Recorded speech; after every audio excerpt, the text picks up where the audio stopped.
Hello. Today we're going to start talking about quantum mechanics. Quantum mechanics and the structure of matter.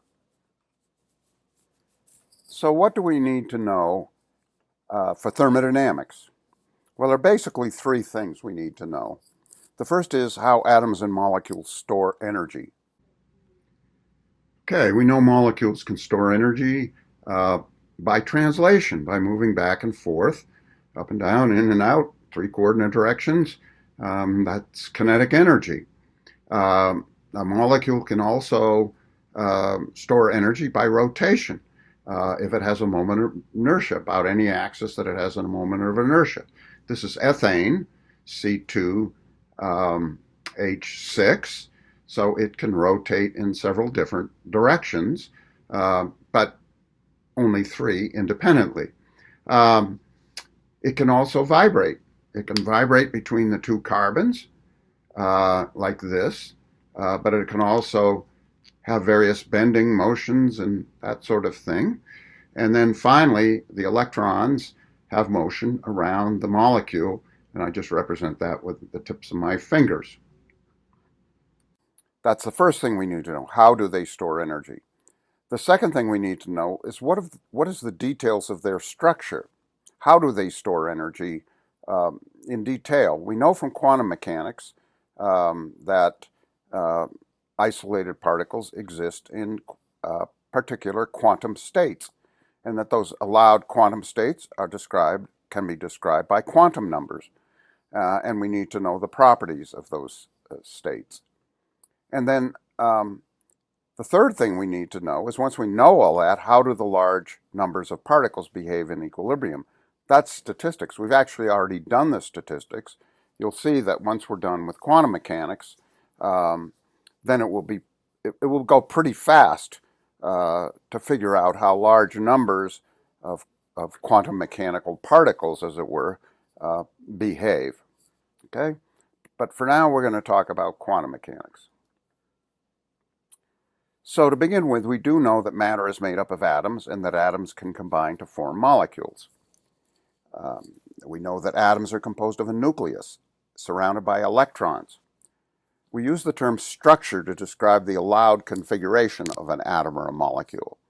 From your high school chemistry, you'll recall that atoms have electrons around them. Electrons exist in orbitals, or shells as they're called. So for example, what are the shells, allowed shells, for a particular atom?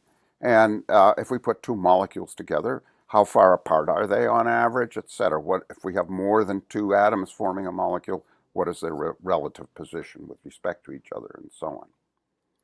Okay, we know that atoms and molecules generally exist in fixed states, known as quantum states.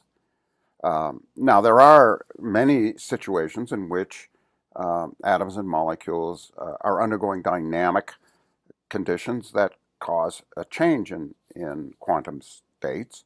But if we leave them alone long enough, then they will tend to relax to one of the fixed quantum states, or eigenstates, of the system.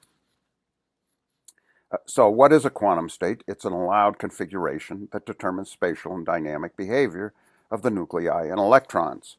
For example, only certain amounts of vibration are allowed. If I have a diatomic molecule, I can have different vibrational energy, kinetic and potential energy associated with vibration, but they come in discrete increments. In thermodynamics, we're mainly interested in the kinetic and potential energy of the particles, and of course, what the accumulated kinetic and potential energy, which we call internal energy of a macroscopic system.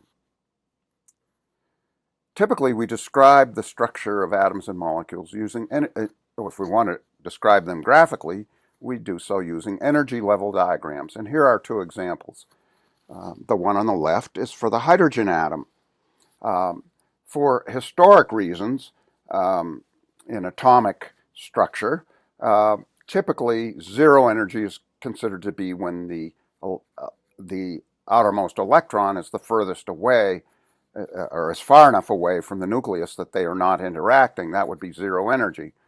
But as the electrons come closer, there's actually an attractive force, and so if you think of it as an ion, or as an ion and an electron coming back together, that's an exothermic reaction, releases energy, and so as it drops down in the allowed quantum levels, we get more and more energy. So, for instance, for the hydrogen atom, the energy of the lowest state, with comparison to the fully ionized state, is minus 109,678 inverse centimeters, and we'll talk about the units here, but units of inverse centimeter are commonly used to describe energies in the chemistry and physics world. The diagram on the right shows a potential energy diagram for a diatomic molecule. What we will learn is that